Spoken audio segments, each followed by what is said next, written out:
Buenas tardes a todos, amantes del terror y de las leyendas urbanas. Yo soy Sariyamari. Tal vez me recuerden de otras creepypastas, como Bajo las aguas, o Todos para uno. No, no os preocupéis. Soy la Sariyamari de siempre. Es solo que el cuerpo me pedía un disfraz, y recordar los viejos tiempos. Sé que os intriga que haya decidido subir otro vídeo tan pronto, sobre todo después del pedazo de maratón del mes pasado, pero creo que a estas alturas del canal ya sabéis de qué pie cojeo con el tema de Halloween. Que las cosas se estén poniendo crudas otra vez no es excusa para no disfrutar de una fiesta de Todos los Santos a la altura de la fecha. No todos los días es el más terrorífico del año, y menos todavía durante el año más terrorífico que llevamos de siglo. De hecho, yo soy de las que piensan que, entre tanto miedo y dolor reales, necesitamos agarrarnos más que nunca a todo lo que nos hace la situación un poco más soportable. Además de que esa es precisamente la condición que Loki me ha puesto para rescatarme de la compañía de mosqueteros insatisfechos, y traerme otra vez a Archie 7. Hacer juntos un especial de Halloween de circunstancias. Podrías haber elegido un disfraz que diera menos mal rollo, hijo.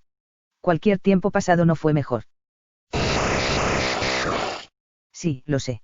Pero yo nunca he sido un vampiro de verdad. Está bien, aguafiestas. Ala, ya me he cambiado. Satisfecho.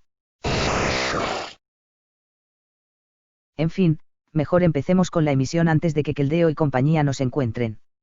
Se supone que no pueden venir a canto, pero cosas más raras han pasado en este canal. He estado pensando bastante sobre qué podía escribir esta vez, y me he topado con un tema que se ha tratado muy a menudo en diferentes canales de creepypastas Pokémon. El fenómeno del Pokerus, que no podría venir más al caso hoy día. Para tratar este asunto, me ha parecido oportuno llamar a un invitado particularmente especial. Aunque por exigencias de la trama no puede estar aquí en estos momentos, ha enviado en su nombre a un también muy ilustre representante. Desde una remota isla de Archie 7, de cuyo nombre no quiero acordarme, nos saluda Tatiano. Buenas tardes. Antes de empezar, me gustaría dejar claro que, independientemente de las licencias artísticas de Sariyamari para sus creepypastas, en las historias canónicas de Pokémon no tengo ningún parentesco con nuestro líder. Al menos, que yo sepa. Gracias por la aclaración, Tatiano. Me ha resumido en pocas palabras una explicación que se hubiera comido al menos otro minuto más de vídeo. Por favor, tenga la bondad de contarnos qué se sabe del Pokerus. Con mucho gusto. La palabra Pokerus, como muchos otros de los términos empleados en torno a los Pokémon, es un acrónimo de las palabras virus y Pokémon. Se trata, como su nombre indica, de un virus que afecta única y exclusivamente a los Pokémon. Es una enfermedad benigna, que duplica la cantidad de puntos de esfuerzo obtenidos en combate, lo cual supone que el Pokémon pueda ser entrenado con más facilidad y crezca el doble de rápido. Los efectos son permanentes, por lo que un Pokémon que se haya contagiado de Pokerus seguirá adquiriendo el doble de puntos de esfuerzo en cada combate, aunque ya se haya curado. Además, es altamente contagiosa, por lo que, aunque solo se contagie uno de los Pokémon que el entrenador lleva consigo, el resto del equipo se contagiará también. La infección dura entre 1 y 4 días, dependiendo de la cepa contraída, y además crea inmunidad, así que un Pokémon que haya estado enfermo de Pokerus no volverá a contagiarse nunca más una vez curado. Infinitas gracias de nuevo por su concisión. Todo lo que puedo añadir al respecto ahora mismo es que, como siempre, este relato es pura ficción, y cualquier parecido con la realidad es pura coincidencia. Sin más preámbulos, adentro con la creepypasta. Esta historia se titula, Origen. Estimado señor director. Espero que pueda leer esta carta en privado, porque contiene información altamente sensible que, por motivos que pronto comprenderá, no me parece oportuno poner todavía en la rotativa. Sé que lo estoy poniendo en un compromiso particularmente serio, pero le ruego que lea hasta el final este reportaje antes de coger el teléfono y llamar a quien considere oportuno. Porque hay decenas, tal vez incluso cientos de miles de vidas en juego. Ni siquiera estaría contándole esto ahora mismo si no supiera que, en caso de que no tenga noticias mías dentro de 4 días, denunciará oficialmente mi desaparición y mandará a Archie 7 una partida de rescate, lo cual causaría un desastre de proporciones imposibles de calibrar. La región de Arikalia, una de las más ricas del mundo, ha sido totalmente destruida en menos de 3 meses. Solo Arceus puede saber qué sería de la nuestra si damos un solo paso en falso. Salí de casa el día 1 de diciembre, apenas 24 horas después de recibir su encargo. Arikalia está bastante lejos y es muy grande, así que yo sabía que el viaje sería largo. Por eso decidí llevarme un equipaje abundante, previendo la posibilidad de tener que pasar noches al raso, como en mis años de entrenadora. Además, Goldie se vino conmigo. A pesar de su ya avanzada edad, es muy vital, fuerte y resistente, como solo puede serlo un Pokémon que ha tenido Pokerus. Y parece más agresivo de lo que realmente es, así que nadie se me acercará con malas intenciones o por la espalda si él va conmigo. Nuestra intención era tomar un avión directo desde Ciudad Malvalona hasta el Aeropuerto Internacional de Ciudad Calacias, en Aricalia. No esperábamos tener que hacer escala en Kanto, pero estábamos preparados para la eventualidad. Eran pocos los pasajeros con los que me crucé en el aeropuerto de Malvalona que se reconocieron como llegados de Aricalia. Y menos todavía los que accedieron a contarme algo sobre la situación en que se encontraba la región, sobre todo cuando me identifiqué como corresponsal del diario Joen. Pero los pocos que se atrevieron a hablarnos de su viaje contaban que no podrían regresar en un tiempo, porque todos los sistemas de comunicación se habían caído. Y eso significaba el cierre automático del espacio aéreo y las rutas marítimas afectadas por el colapso, hasta que se restablecieran las comunicaciones. Sin embargo, no me di cuenta de la verdadera amplitud del problema hasta que nuestro avión tuvo que aterrizar de emergencia en Isla Séptima, en la madrugada del 2 de diciembre. Se intentó reiteradamente establecer contacto con la torre de control del aeropuerto de Ciudad Calacias, pero resultó completamente imposible. El aparato de radio estaba completamente inutilizado, y el satélite no transmitía la señal. Lo único que llegaba como respuesta desde el otro lado de la línea era ruido blanco. Así fue como Goldie y yo nos encontramos de buenas a primeras en Archie 7, sin saber cómo ni cuándo podríamos continuar con el viaje. Tardamos unos días en encontrar un alojamiento, así que empecé a sacarle partido a mi tienda de campaña mucho antes de lo que yo había esperado. Pero lo que más me sorprendió fue no ser precisamente la única. Todos mis compañeros de vuelo que venían equipados para ello, accedieron a acampar, para descongestionar un poco los albergues, y aún así hubo algunos que acabaron compartiendo tienda con gente que no había encontrado un solo espacio libre bajo techo en el que pasar la noche. Como necesitaba empezar a preparar mi reportaje, decidí ponerme a investigar allí mismo, así que dediqué esos días que pasé en la calle a hacer preguntas. Fue así como me enteré de que la mayoría de las personas que estaban copando los alojamientos eran gente que, como yo, había intentado acceder a Aricalia en barco o avión, y que ahora estaba esperando una plaza en el Surcamar para poder marcharse de la isla Sete.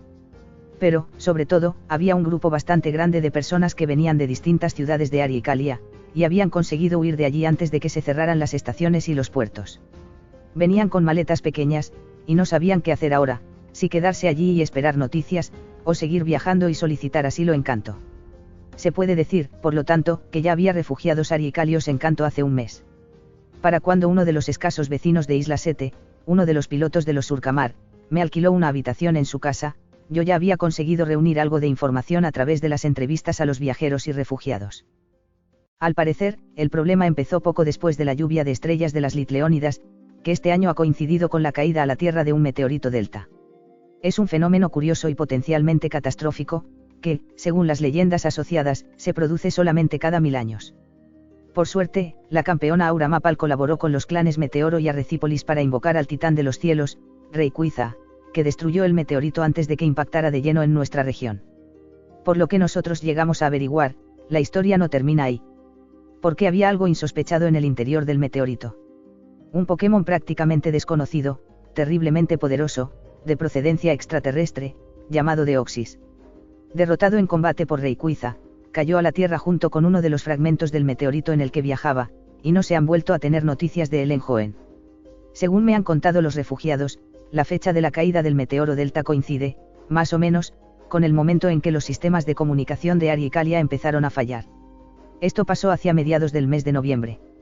Y el aislamiento se fue haciendo total e irreversible, a medida que los sistemas de comunicación iban fallando, poco a poco, hasta dejar de funcionar por completo. Fue así como la región entera desapareció como un espejismo de los mapas y radares en menos de 2 semanas. Y hasta aquí la investigación que usted, señor director, me solicitó que llevara a cabo para el diario Joen. Tal vez debí mandarle la información y marcharme de inmediato. Aunque, en realidad, tengo que reconocer que me alegro de no haberlo hecho. Porque, a medida que pasaban los días, las cosas se iban volviendo aún más extrañas en aquella frontera marítima. Por ejemplo, tal vez haya tenido usted ya noticia de que las autoridades se han preparado para una llegada masiva de refugiados aricalios, que, contra todo pronóstico, no se ha producido. O de que algunos Pokémon Rangers voluntarios han llegado incluso a viajar a Aricalia, en un intento desesperado de averiguar qué ha sucedido en realidad allí, pero se ha perdido todo contacto con ellos en cuanto tocaron suelo.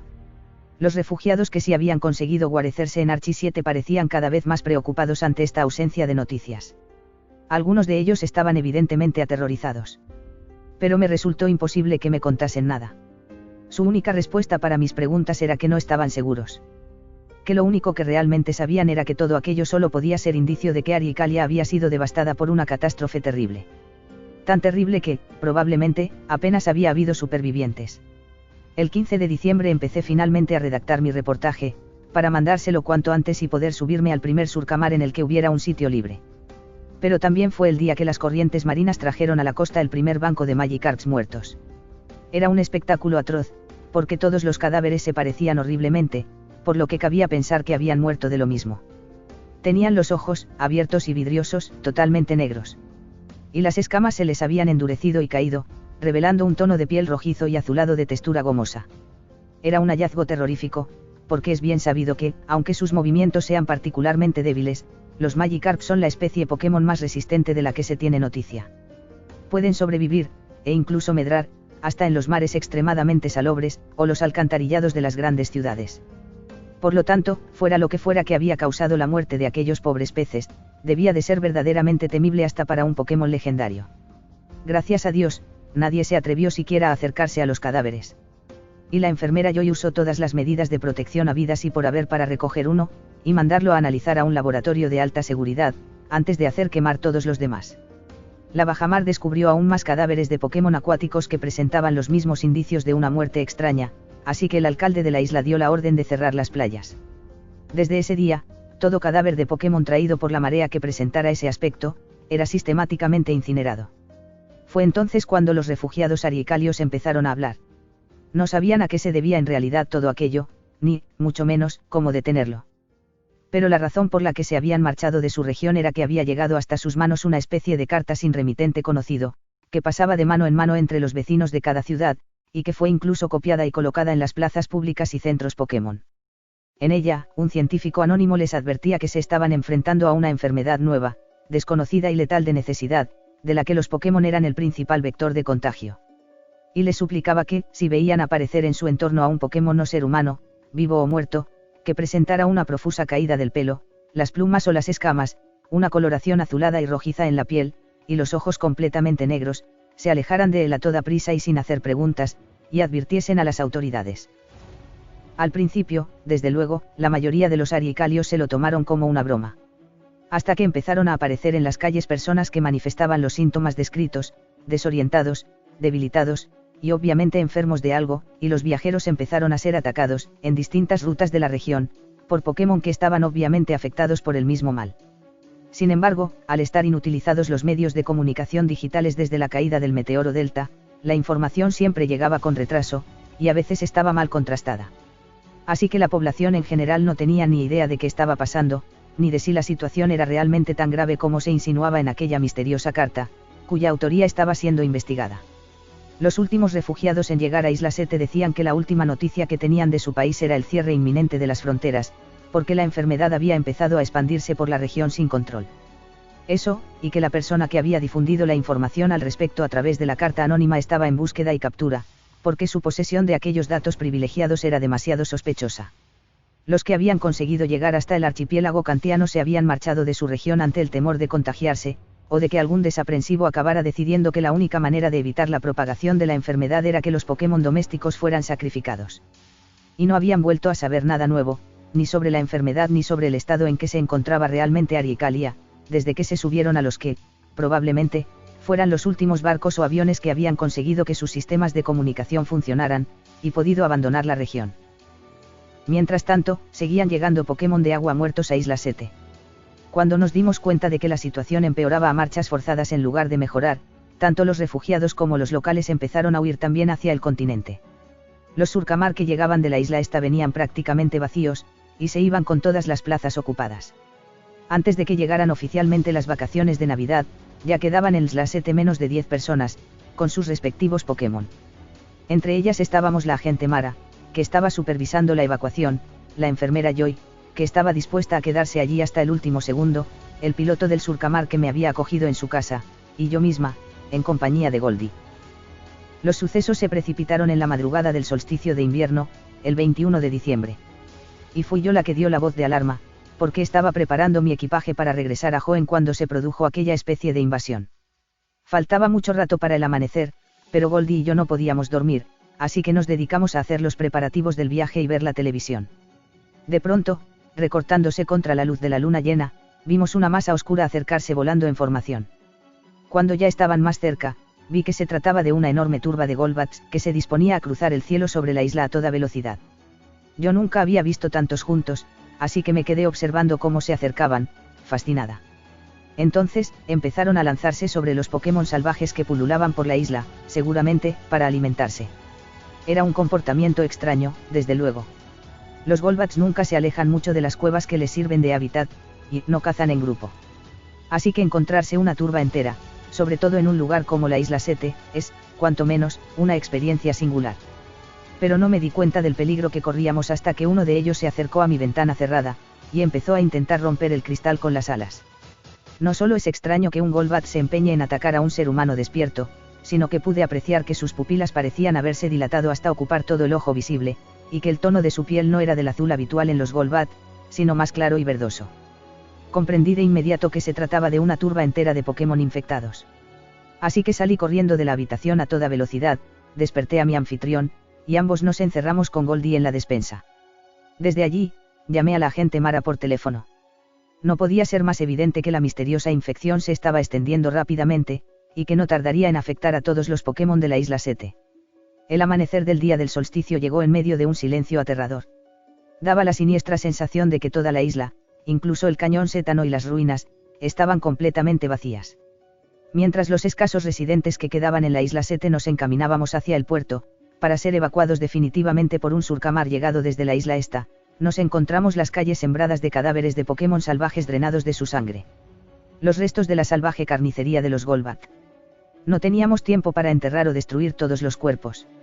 En cualquier momento podía venir otra estampida descontrolada de Pokémon enfermos, y nuestro intento de huida acabaría ahí. Al principio, todo fue bien. El surcamar de rescate nos esperaba en el puerto. El cielo estaba despejado y la mar tranquila. Incluso había varios entrenadores voluntarios para protegernos a bordo.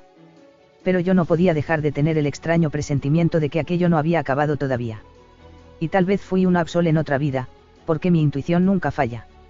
Cuando estábamos en alta mar, tan lejos de la isla Sete como de la isla esta, fuimos atacados por una manada de sárpidos. Nos sorprendió bastante, porque las aguas frías de Kanto no son precisamente su hábitat preferido. Pero, sobre todo, por la fiereza inusitada con la que se abalanzaron sobre nosotros. Debían de ser, además, mucho más poderosos que cualquier otro sarpido con el que yo me haya cruzado nunca, porque el líder de la manada dejó a Goldie prácticamente fuera de combate con un solo Aquajet. Y eso a pesar de que, como ya he comentado antes, mi pequeño no es precisamente un hueso fácil de roer. La embestida fue tan fuerte que nos lanzó a los dos al agua. No sé qué me aterrorizó más, si ver a apenas un metro de mí aquellas fauces terribles, de las que Goldie me defendió a base de rugidos, bola sombra y cualquier otro movimiento que pudiera usar mientras luchaba por no hundirse, o si darme cuenta, ahora que podía ver de cerca a varios de ellos, de que aquellos desgraciados Pokémon tenían los ojos negros y duros como bolas de obsidiana, y la rasposa piel cubierta de marcas rojas y azuladas. Exactamente igual que los Golbat que habían atacado Isla Sete la noche anterior. Cosa rara, el instinto de supervivencia. Tanto Goldie como yo sabíamos que solo un milagro podía salvarnos, pero seguíamos luchando. Codo con codo, como si fuéramos uno solo. El surcamar se alejaba, probablemente sin saber que la periodista jooniense y su Maitina estaban a merced de los tiburones. Y yo, que estaba agotándome en el intento de luchar contra las corrientes, y contra los sarpidos rezagados que habían venido a por nosotros, no tenía fuerzas para llamarlos. Por supuesto, más tarde me di cuenta de que había sido mejor así. Yo ya tenía las manos y los pies raspados y sangrantes de golpear a los sarpidos, Goldie estaba quedándose sin puntos de poder, y ambos estábamos siendo arrastrados sin piedad por el agua. Finalmente, perdí el conocimiento por la extenuación. Pero tengo un recuerdo vago de una rudimentaria barca de remos acercándose a nosotros rápidamente, con un hombre joven y un Pokémon a bordo. Haciendo un esfuerzo de la memoria, puedo recordar un rugido aterrador, mucho más poderoso que el de Goldie, y unas manos fuertes sacándome del agua. Cuando desperté, estaba acostada en un futón y cubierta con una manta, en una especie de habitación iluminada exiguamente por la luz del fuego. Cuando me incorporé, pude ver que estaba en una cabaña, y que Goldie estaba acurrucado a mi lado, profundamente dormido. Al parecer, alguien nos había rescatado. Pero era completamente imposible que fuera un equipo de Rangers o la patrulla costera de Isla esta, ya que era evidente que aquello no era un centro Pokémon. No obstante, el lugar tenía un aire bastante hogareño, con aquel fuego en la chimenea, la cama seca y blanda, y el aroma a sopa caliente llenando toda la habitación. Debía de ser por la noche, ya tarde, o la mañana del 22 de diciembre, muy temprano. Casi me sobresalté cuando escuché una voz masculina a apenas unos metros de mí. Por fin has despertado. Y menos mal, porque tu Maitina ha estado a punto de arrancarme la pierna a mordiscos cada vez que he intentado atenderte. El extraño parecía mantenerse deliberadamente fuera de mi vista, oculto en las sombras, así que no podía verlo. Pero era evidente que era la persona que nos había rescatado. Muchas gracias por salvarnos. Le dije yo. Y seguro que Goldie está tan agradecido como yo.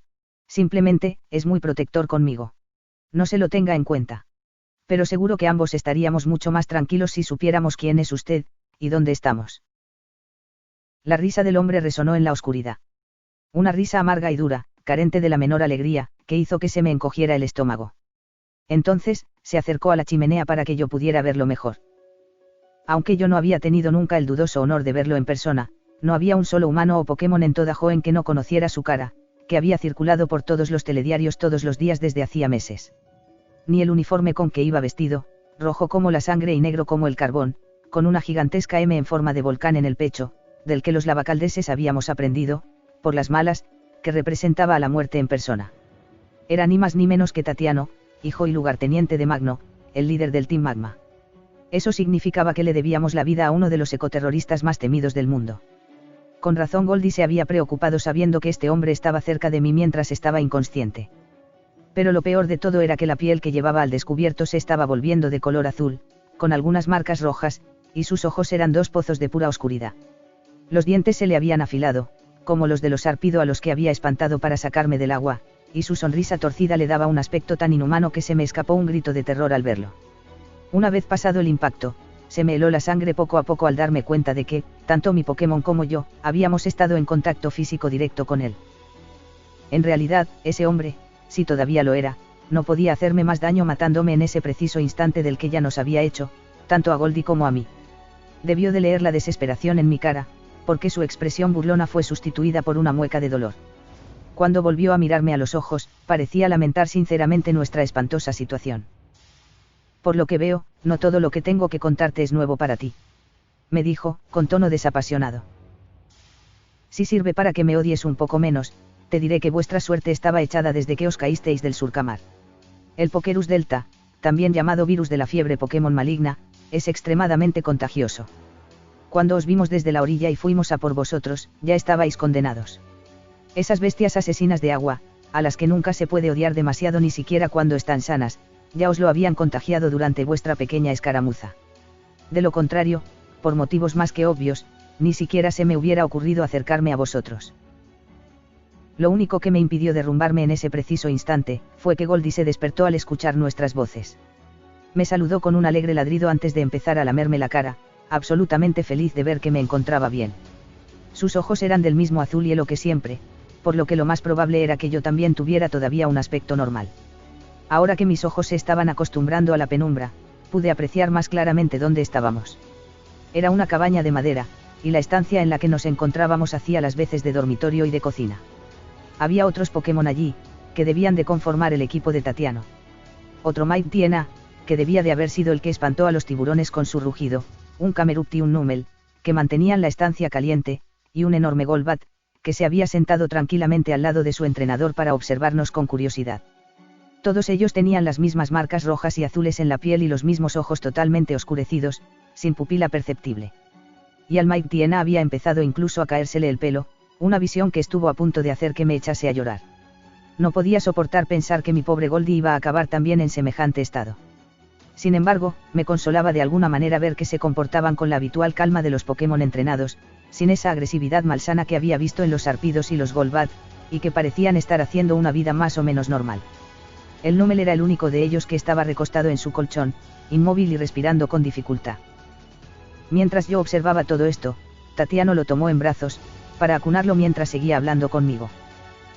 Ya ha empezado a dejar de comer, y ha perdido irremediablemente todos sus puntos de poder y de salud. Es solo una cuestión de días.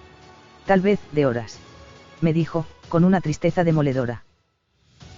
Intentó respirar hondo para contener las lágrimas, y un ataque de tos seca, que casi lo dejó sin aire, delató que a él también le costaba llenar los pulmones.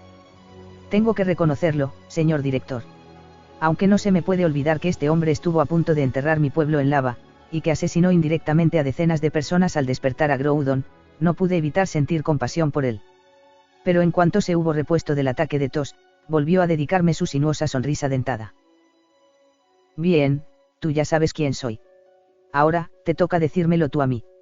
Y te recomiendo que no te andes con remilgos. Yo no voy a salir con vida de aquí, pero tú tampoco. No tienes motivos para esconderme nada.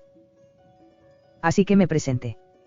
Cassandra Rigby, del diario de Joen. Y su compañero de aventuras, Goldie. Me resultó chocante la naturalidad con que nos estrechamos la mano, como si se tratara de cualquier otra persona a la que fuera a hacer una entrevista.